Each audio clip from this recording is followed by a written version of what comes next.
Hello what's up दोस्तों, welcome back to my YouTube channel. तो दोस्तों जो आज का जो अमेजिंग सा सेशन होने वाला है वो होने वाला है चैप्टर 1 बिजनेस स्टडी का पार्ट 5। तो देखो, इससे पहले वाले पार्ट में अपन ने ऑब्जेक्टिव कंप्लीट कर लिए थे और उम्मीद करता हूँ कि आपने इससे पहले वाले पार्ट सब देख लिए होंगे। तो मेरे 11th क्लास के superstar, are you ready for this session? हाँ, आई नो कि मेरे 11th क्लास के स्टूडेंट हरदम रेडी रहते हैं मेरे से पढ़ने के लिए। तो देखो, आज अपन बात क्या करेंगे कि role of profit in business. देखो, अपन ने फर्स्ट ऑफ ऑल बात करी थी कि सबसे प्राइमरी, सबसे बड़ा ऑब्जेक्टिव बिजनेस का क्या होता है? प्रॉफिट का होता है।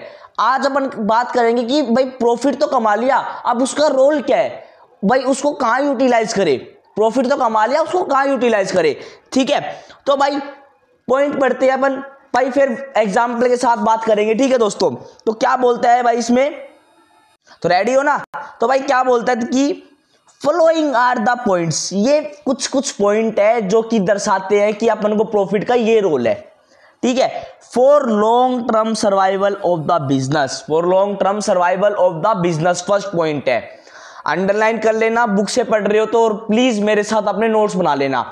तो क्या बोलता है देखो भाई, वो एग्जाम्पल लेते हैं।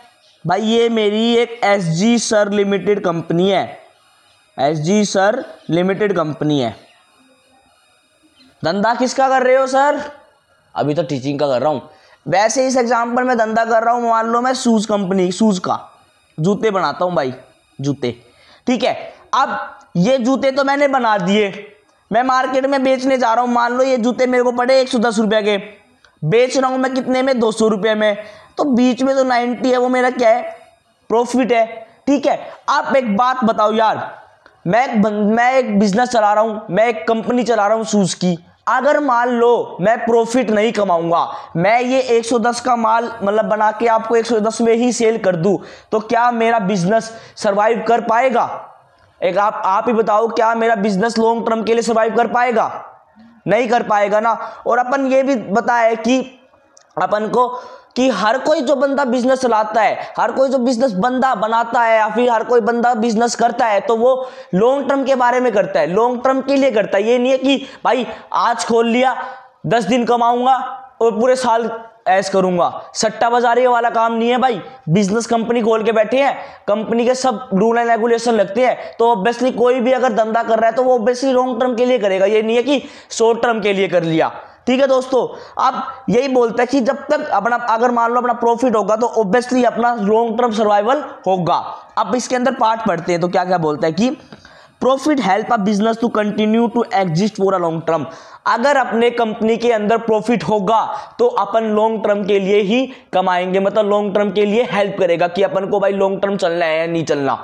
समझ रहे हो? मान लो आप कोई कंपनी चला रहे हो, उसमें प्रॉफिट हो नहीं रहा, ठीक है, आपके एम्प्लॉइज है, आपके बहुत ज्यादा वर्कर लग रखे हैं, आप उसकी सैलरी भी कंप्लीट नहीं कर पा रहे कमा के, तो एक बात बताओ, क्या आपका बिजनेस चल पाएगा? बड़ा मतलब लंबे समय तक चल पाएगा? लंबे समय तक नहीं चल पाएगा ना। इसलिए बोलते कि प्रॉफिट एसेंशियल है, प्रॉफिट एक एसेंशियल चीज है अपने बिजनेस को एक लॉन्ग टर्म चलाने के लिए। In the absence of profit, अगर अपनी कंपनी प्रॉफिट ना कमाए तो the establishment of particular business losses is justification. अगर अपनी मान लो कंपनी प्रॉफिट ना कमाए तो ये जस्टिफाइड है कि अपनी कंपनी को लॉस होगा। इसी एग्जांपल के साथ समझते हैं कि भाई मान लो मैं 110 का मटेरियल शूज बना रहा हूं और वो मैं बेच रहा हूं 110 के अंदर ही, 110 के अंदर ही बेच रहा हूं, ठीक है। तो एक बात बताओ भाई, मैंने इसके अंदर क्या प्रॉफिट कमाया? नहीं कमाया ना। मैंने इसके अंदर प्रॉफिट कमाया? भाई बिल्कुल भी नहीं कमाया। अब इसका इंप्लीमेंट क्या पड़ेगा? जितने मेरे वर्कर लग रहे हैं उनकी सैलरी नहीं दे पाऊंगा। जितने मान लो मैंने जमीन ले रखी है, रेंट पे ले रखी है, इसका रेंट कंप्लीट नहीं कर पाऊंगा। मान लो मैंने कोई कैपिटल लगा रखी है, मैंने इसमें मान लो 10 करोड़ रुपए लगा रखी है, उसका तो ब्याज भी नहीं आएगा, 10 करोड़ का तो ब्याज भी नहीं कमा पाऊंगा। इसलिए बोलते हैं कि प्रॉफिट एसेंशियल है फॉर द लॉन्ग टर्म के लिए, ठीक है दोस्तों। उम्मीद करता हूं कि आपको ये फर्स्ट पॉइंट अच्छी तरह समझ में आ गया होगा। समझ में आ गया तो भाई प्लीज लाइक कर देना वीडियो को। आप बढ़ते हैं सेकंड पॉइंट के लिए। सेकंड पॉइंट के लिए रेडी हो? हाँ मेरे को पता है यार, मेरे 11th क्लास के बच्चे यार मतलब रेडी रहते हैं पढ़ने के लिए। अब भाई सेकंड पॉइंट क्या बोलते हैं, for growth and expansion of business, for growth and expansion of business. Example के साथ समझते हैं भाई, एसजी सर लिमिटेड, ठीक है, सपना आया कि भाई एक बढ़िया सी क्या नाम है क्लॉथ की, एक बढ़िया सी टी शर्ट की अपन फैक्ट्री खोल लेंगे। भाई मैंने एस्टेब्लिश कर दी टी शर्ट की फैक्ट्री, टी शर्ट की फैक्ट्री, ठीक है। भाई मैं इसके अंदर प्रॉफिट भी बढ़िया कमा रहा था, मेरा प्रॉफिट था कितना हाई, अब मेरे पास बहुत ज्यादा रुपये हो गए। भाई मैंने एक तो कैपिटल लगा रखी थी, प्रॉफिट में ज्यादा कमाने लग गया, मेरे को डरने लग रहा भाई इनकम टैक्स वाले कभी रेड ना मार दे। तो मैंने क्या किया, मैंने एक और कंपनी खोल दी, SG sir limited 2, SG sir limited 2 company खोल दी। वो किसके वजह से खोली, क्योंकि मेरा प्रॉफिट ज्यादा था। तो यही बात इसमें बोल रहे हैं कि अगर आपका प्रॉफिट होगा तो ऑब्वियसली आपकी जो बिजनेस है उसका भी ग्रोथ होगा, उसका भी ग्रोथ होगा। भाई अब मैंने क्या करा, उसमें प्रॉफिट इन्वेस्ट कर दिया इसके अंदर, क्योंकि मेरी जो फर्स्ट वाली कंपनी थी, ये फर्स्ट वाली कंपनी है क्या कमा रही थी, बढ़िया प्रॉफिट कमा रही थी, तो मैंने उसको यूटिलाइज किया और मैंने दूसरी कंपनी बना डाली ना। तो यही बोलता है कि अगर अपना पास प्रॉफिट होगा तो ऑब्वियसली अपनी ग्रोथ भी होगी और अपन एक्सपेंशन करेंगे। एक्सपेंशन मतलब अपनी जो बिजनेस है ना वो अपन एक बढ़िया लार्ज स्केल पे लेके चले जाएंगे। All the businessman want their business to expand and grow. हर कोई बंदा, हर कोई बिजनेसमैन, हर कोई ओनर चाहता है कि अपना उसका जो बिजनेस है ना वो बढ़िया प्रॉफिट कमाए और एक ग्रोथ के लिए जाए, ग्रोथ के लिए जाए। ये नहीं है कि भाई आज कर दिया, ये नहीं है कि भाई जैसे कि मान लो मैंने आज खोल के बैठ दिया, मैंने आज खोल दिया, अब मैंने ये तो है नहीं कि भाई क्या नाम है मैं इसकी ग्रोथ नहीं सोचूंगा, समझ रहे हो। मैं चाहूंगा कि भाई इसकी ज्यादा से ज्यादा ग्रोथ हो। मान लो कि मैं मेरे एसजी सर लिमिटेड के नाम से एक इंस्टीट्यूट खोल दूं, लिमिटेड या फिर एसजी सर इंस्टीट्यूशन के नाम से मैं मान लो एक इंस्टीट्यूट खोल दूं। मैं क्या चाहूंगा कि ये इंस्टीट्यूट पूरे ऑल ओवर द वर्ल्ड, या फिर ऑल ओवर द वर्ल्ड नहीं, ऑल ओवर द हरियाणा, मतलब ऑल ओवर द इंडिया तो फैले। तो ऑब्वियसली हर कोई ओनर चाहता है कि अपना जो बिजनेस है वो ग्रो करे, ठीक है दोस्तों। For growth and expansion of business additional capital is needed. भाई देखो ऑब्वियसली की बात है, अकेला प्रॉफिट कभी भी एक बड़ा बिजनेस नहीं सेटअप कर सकता। कितना कमा लोगे यार, एक बात बताओ, वही एक एग्जांपल लेते हैं एसजी सर लिमिटेड वाला कि इसमें टी शर्ट बना रहा हूं यार, 110 की पड़ रही है, 200 में बेच रहा हूं, 90 रुपए कमा रहा हूं। तो एक बात बताओ कितनी सेल कर लूंगा मैं, मान लो क्या मैं ऐसी मैंने 10 करोड़ जितना प्रॉफिट कमा पाऊंगा? वो अलग बात है यार, मैं और दूसरे धंधे में जाऊंगा जब, वो अलग बात है। बट 90 रुपए प्रॉफिट के अंदर क्या मैं साल, 2 साल, 3 साल, 4 साल में मैं एक दूसरी कंपनी खोल पाऊंगा? नहीं। इसलिए ये बोलते हैं कि अगर अपन को एक्सपेंड करना पड़ता है, अगर मान लो मेरे को दूसरी कंपनी खोलनी है ना, तो ऑब्वियसली मेरे को कुछ ना कुछ कैपिटल की नीड तो पड़ेगी, मेरे को खुद के पैसे कुछ ना कुछ इन्वेस्ट करने पड़ेंगे, ठीक है। समझ में आ गया सेकंड पॉइंट का सेकंड पार्ट। थर्ड बोलते हैं retained earning is very good source of capital. Retain earning है ना वो सबसे बड़ा सोर्स है कैपिटल का। MCQ gold, very good of capital, retain earning the source of good source of capital, ठीक है दोस्तों। उम्मीद करता हूं कि आपको ये बढ़िया समझ में आ गया होगा सेकंड पॉइंट। अब बात करते हैं भाई देखो थर्ड पॉइंट के बारे में, for increase efficiency. For increase efficiency, एक बात बताओ भाई, एग्जांपल के साथ ही समझते हैं भाई। एसजी सर लिमिटेड कंपनी है, बढ़िया प्रॉफिट हो रहा है, तो ऑब्वियसली अगर प्रॉफिट हो रहा है, एक बात सोचना, अगर मान लो मैं प्रॉफिट कमा रहा हूं तो भाई थोड़ा दयालु टाइप का हूं, जितने भी मेरे यहाँ पर वर्कर लग रहे हैं मैंने उनको थोड़े थोड़े पैसे मतलब एज आ बोनस मान लो मैंने ये डिस्ट्रीब्यूट कर दिया, थोड़े खुद के पास रख लिए, थोड़े डिस्ट्रीब्यूट कर दिए। तो क्या हुआ भाई, मेरा प्रॉफिट हुआ, तो ऑब्वियसली कौन कौन मोटिवेट हुए, मेरे जितने एम्प्लॉइज थे वो मोटिवेट हुए। मोटिवेट इन द सेंस कि वो बोनस उनको मिला, मैं भी मोटिवेट हुआ। मैं मोटिवेट इसलिए हुआ क्योंकि मेरा प्रोडक्ट चल गया मार्केट के अंदर, मेरे को प्रॉफिट होने लगा। आया समझ में भाई, मेरे को प्रॉफिट होने लगा तो ऑब्वियसली मैं भी मोटिवेट होने लगा कि मेरे को पता है कि भाई मेरा जो धंधा है, मेरा जो गुड्स है, जो मेरा प्रोडक्ट है वो ऑब्वियसली मार्केट में चलने लग गया, तो मैं इससे प्रॉफिट भी कमाने लग गया। तो यही बात बोलता है कि प्रॉफिट मोटिवेट करता है किस किस को, owner as well as the worker to their best. Profit motivate करता है अपने उसके ओनर को, ऑब्वियसली उसके वर्कर को, कि वो अपना बेस्ट दे। ऑब्वियसली की बात है भाई, प्रॉफिट अगर होगा तो ऑब्वियसली वो डिस्ट्रीब्यूट किसके अंदर भी होगा, वर्कर के अंदर भी डिस्ट्रीब्यूट होगा, उनको बोनस मिलेगा, उनको चाहे कुछ भी मिले, ओनर तो कुछ ना कुछ तो उनको प्रॉफिट के बदले देगा। ठीक है, as a result a higher profit employ get adequate compensation. भाई जितना मेरा ज्यादा प्रॉफिट होता रहेगा ऑब्वियसली वर्करों को ज्यादा से ज्यादा बोनस मिलता रहेगा। और एक बात यह भी है, कि profit is the backbone of the business. Profit backbone है बिजनेस की। अगर आपके बिजनेस के अंदर प्रॉफिट नहीं है ना, तो ऑब्वियसली अगर आपके बिजनेस के अंदर प्रॉफिट नहीं है ना, तो आपका बिजनेस ज्यादा लंबे तक रिटेन नहीं कर सकता। More profit more risk, more profit more growth of the business. चाहे आप लिख सकते हो कि अगर आपका प्रॉफिट इंक्रीज होगा तो आपकी जो ग्रोथ है ना बिजनेस की, वो भी इंक्रीज होगी। जितना ज्यादा आप प्रॉफिट कमाओगे उतना ज्यादा आपको रिस्क होगा। ये आप लिख सकते हो गोल्ड पॉइंट के अंदर, आप पूछ भी सकते हो किसी से भी। एडिशनल के अंदर पार्ट है बट पूछ भी सकते हैं। ठीक है दोस्तों, मैं उम्मीद करता हूं कि आपको ये थर्ड पार्ट भी अच्छी तरह समझ में आ गया होगा। अब बात करते हैं भाई फोर्थ पार्ट की। फोर्थ पार्ट क्या करता है, फॉर बिल्डिंग प्रेस्टीज एंड रिकन्सिल। भाई ऑब्वियस की बात है, अपन ने ये पार्ट कवर कर चुका कि अगर प्रॉफिट होगा तो ऑब्वियसली भाई अपन सोचेंगे कि यार और दूसरी खोल दे कंपनी, और दूसरा बिजनेस में अपन पैसे लगाते। ये बोलता है for gaining prestige in the society every business has to satisfy all the parties concerned.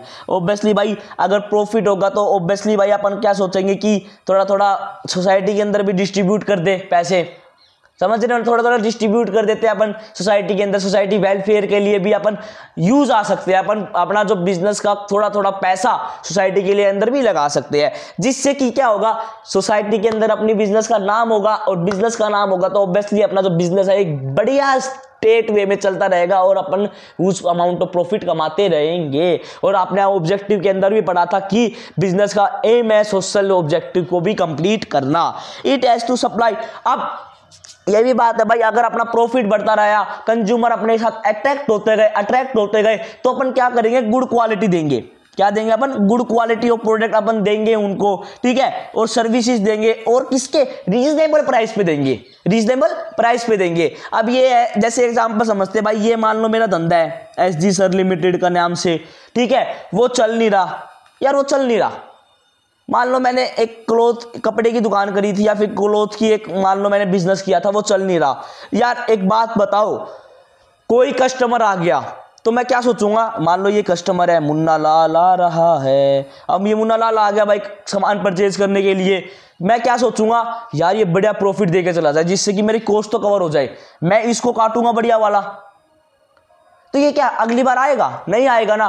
तो भाई यही, अगर मान लो मेरी जो ये कंपनी है ये बढ़िया प्रॉफिट कमा भी रही है, चाहे कोई भी आओ, चाहे यार ये आओ, चाहे दूसरा बंदा हो, कोई भी आओ, तो मैं क्या करूंगा, उनको बढ़िया क्वालिटी दूंगा, बढ़िया quality of goods and services में डिस्ट्रीब्यूट करूंगा, और एक रीजनेबल रेट पे करूंगा, जिससे कि ये अट्रैक्ट होते रहें। ओके, आया समझ में फोर्थ पॉइंट? उम्मीद करता हूं कि यार आपको ये फोर्थ पॉइंट भी समझ में आ गया होगा। भाई देखो, प्लीज चैनल को सब्सक्राइब करना, लाइक करना मत भूलना, ठीक है। अब बात करते हैं फिफ्थ पॉइंट के बारे में। तो फिफ्थ पॉइंट क्या बोलता है, for covering cost and risk of the business. For covering cost and the risk of the business. आपने अपनी बिजनेस चलाने के लिए कुछ ना कुछ कैपिटल लगाई थी, उसको कवर करने के लिए प्रॉफिट बहुत बड़ा इंपॉर्टेंट रोल प्ले करता है, ठीक है। अब मान लो कि एक हो जाए कि भाई ये कोई कोइंसिडेंस हो जाए कि मान लो आपका जो ये SG सर लिमिटेड कंपनी है, मान लो इसके अंदर आग लग जाए, ठीक है। अब एक बात बताओ यार, ये आग लग गई, ऑब्वियसली मेरा तो नुकसान हो गया। मान लो मैंने इस बिजनेस से प्रॉफिट कमा रखा था, तो मैं क्या करूंगा, इस प्रॉफिट को यूटिलाइज करूंगा इसके अंदर, जिससे कि मेरा बिजनेस दोबारा से एक बढ़िया शेप में आ जाए, या फिर बढ़िया प्रोडक्शन करने लग जाए, समझ रहे हो ना। तो यही बोलता है कि it is in a hope of earning sufficient profit that a businessman invest money in business and undertake risks। अगर मान लो कोई भी रिस्क हो गया, मान लो कोई ना कोई रिस्क आ गया, तो मैं उसको झेल पाऊं या फिर मैं उससे लड़ पाऊं, इतना तो मेरे को प्रॉफिट कमाना पड़ेगा। ठीक है दोस्तों, उम्मीद करता हूँ कि आपको ये रोल ऑफ द प्रॉफिट बहुत अच्छी तरह से समझ में आ गया होगा। मोस्ट इंपॉर्टेंट क्वेश्चन है भाई, बहुत ज्यादा स्टूडेंट है ना इसको भूल के जाते हैं, और पेपर में स्कूल वाले मोस्टली प्रोबेबिलिटी इसको पूछ के भी जाते हैं, पूछते भी है। ठीक है दोस्तों, तो प्लीज मेरे साथ नोट्स बना लेना, कवर कर लेना। अब अपन बढ़ते हैं नेक्स्ट पॉइंट के ऊपर। देखो ये नेक्स्ट पॉइंट क्या बोलते हैं, concept and type of business risk. भाई कौन कौन से रिस्क होते हैं बिजनेस के अंदर। देखो फर्स्ट ऑफ ऑल अपन समझते हैं कि बिजनेस रिस्क को बोलते हैं अपन, the term business risk refer to the possibility of inadequate profit and even loss due to uncertainty and unexpected event. कि बिजनेस रिस्क उसको बोलते हैं कि पॉसिबिलिटी ऑफ इनएडिक्वेट प्रॉफिट, क्या पता अपना बिजनेस प्रॉफिट कमाए या फिर लॉस में जाए, due to uncertainty and an expected event या फिर अनसर्टेनिटी का मतलब है कि lack of knowledge which can be held in future. Example के बाद समझते हैं भाई। देखो अभी एग्जाम्पल दूसरा लेते हैं।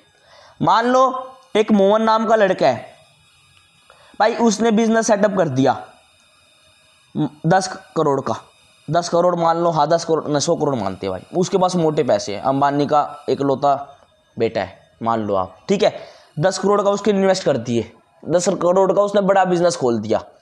अब एक बात बताओ, इसको क्या पता है कि इसका बिजनेस चलेगा या नहीं चलेगा?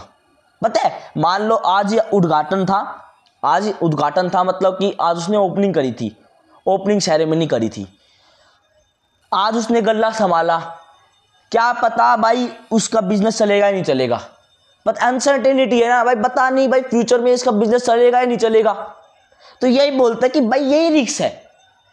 एक बिजनेसमैन के लिए रिस्क क्या होता है, क्या भाई मेरा धंधा चलेगा या नहीं चलेगा? और बस चल गया तो क्या मैं कॉम्पिटिटर के साथ खेल पाऊंगा नहीं खेल पाऊंगा, यही रिस्क होते हैं भाई बिजनेस के। ठीक है ना, तो यही भाई इसको नहीं पता कि इसका बिजनेस चलेगा नहीं चलेगा, यही बोलता है कि भाई क्या ये धंधा प्रॉफिट कमाएगा या ये लॉस में चला जाएगा। इसको क्या कहते हैं? बिजनेस रिस्क कहते हैं। उम्मीद करता हूं कि आपको बिजनेस रिस्क की डेफिनेशन अच्छी तरह समझ में आ गई होगी।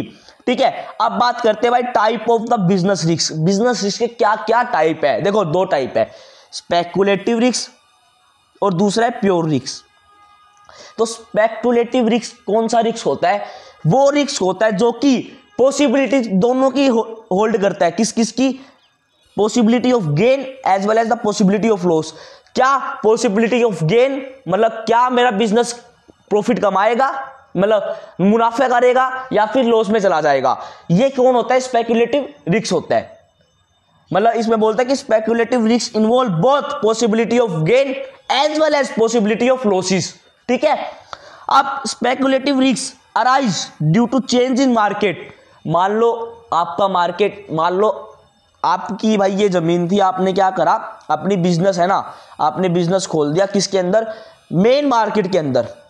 मेन मार्केट के अंदर आपने एक बिजनेस खोल दिया, फिर आपने कंपनी खोल दी भाई। लोग ना वो क्या नाम, जो जज का ऑर्डर आया, जज बैठा भाई, ये इसका ऑर्डर आया कि आपको ये हटानी पड़ेगी, आपको ये हटानी पड़ेगी।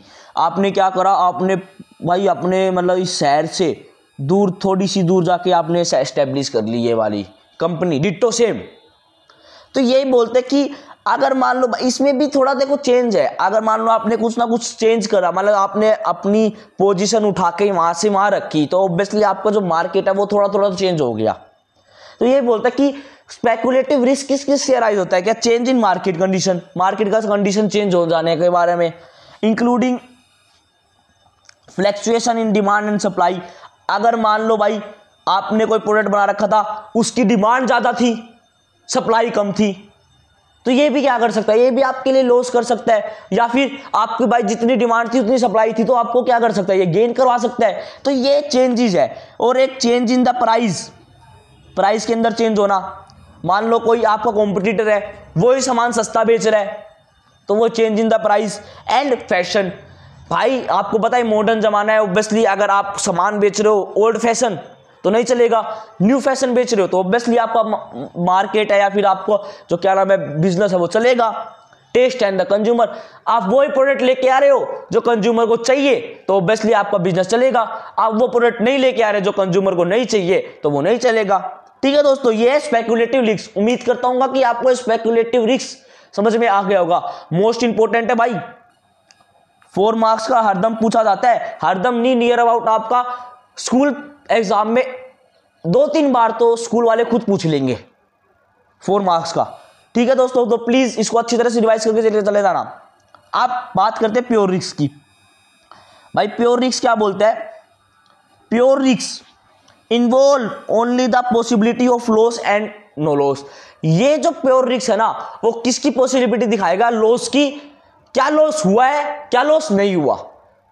गेन के बारे में कुछ नहीं बोलेगा ये, क्या लॉस हुआ है क्या क्या लॉस नहीं हुआ। ठीक है, जैसे कि आग लग जाना, आपकी फैक्ट्री के अंदर आग लग गई, ऑब्वियसली है भाई लॉस हुआ है आपको। ठीक है, थेफ्ट, चोरी हो गई, आपकी फैक्ट्री के अंदर चोरी हो गई, तो चोरी हो गई तो क्या आपको लॉस हो गया। ठीक है, और स्ट्राइक, भाई आपके जो भाई क्या हुआ, भाई मैंने मोटा बिजनेस कमा लिया, मतलब मैंने मोटा प्रॉफिट कमा लिया, अब क्या हुआ मैंने उनको बोनस नहीं दिया, तो जो मेरे जितने भी एम्प्लॉयज थे ना वो सारे स्ट्राइक पे आ गए। तो भाई क्या हुआ, स्ट्राइक पे आने से मेरा प्रोडक्शन तो हुआ नहीं, डिमांड आ रही थी, मैंने सप्लाई करी नहीं, तो ऑब्वियसली मेरा जो बिजनेस है उसका क्या हो गया, लॉस हो गया, उसका लॉस हो गया। तो ये किसमें डील होता है? ये प्योर रिस्क के अंदर डील होता है। Their occurrence may result in loss, मतलब उसका जो अक्यूरेंस है ना, प्योर रिस्क का जो अक्यूरेंस है ना वो लॉस को संबोधित करेगा। वेयर नॉन अक्यूरेंस में explain absence of loss instead of gain, अगर उसका अक्यूरेंस नहीं है तो वो एब्सेंस ऑफ लॉस को भी दर्शा सकता है, या फिर इंस्टेड ऑफ गेन, मतलब गेन के बारे में कुछ बात नहीं करेगा ये। उम्मीद करता हूँ कि दोस्तों आपको ये 5th पार्ट अच्छी तरह समझ में आ गया होगा। इसका एक लास्ट पार्ट और बच रहा है, वो आपका जल्दी ही अपलोड हो जाएगा। भाई दोस्तों देखो, मैं उम्मीद करता हूँ कि आपको ये वाला पार्ट भी अच्छी तरह समझ में आ गया। जितने भी लेक्चर मेरे 11th 12th के अपलोड हो रहे हैं ऑब्वियसली ये भी आपको समझ में आ रहे होंगे। तो दोस्तों मेरे साथ भी मेरे को ये भी पता है कि मेरे 11th वाले बच्चे नोट्स बना रहे हैं। तो मिलते हैं नेक्स्ट वीडियो में, बहुत ही बढ़िया चैप्टर की एंडिंग करते हैं नेक्स्ट वीडियो के अंदर। ठीक है, तो बाय। उम्मीद करता हूँ कि ये वाली भी वीडियो आपको अच्छी लगेगी। तो मिलते हैं नेक्स्ट वीडियो में। ओके बाय दोस्तों।